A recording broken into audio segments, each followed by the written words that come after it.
Bu katta son bu abi. Aynen. Baban nerede? O yan da çalışıyor. Nereye koymuş onlar? Sen nerede? Nerenin anahtarı?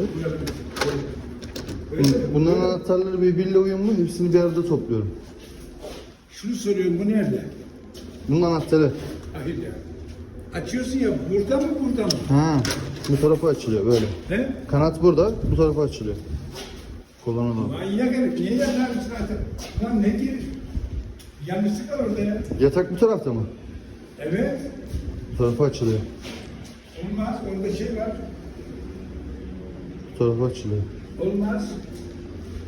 Yani bu pencere eğer buranınsa bu tarafa açılıyor. Buranın olduğunu emin misin? Yani bu katın son penceresi bu. Bu buranın olduğuna eminim.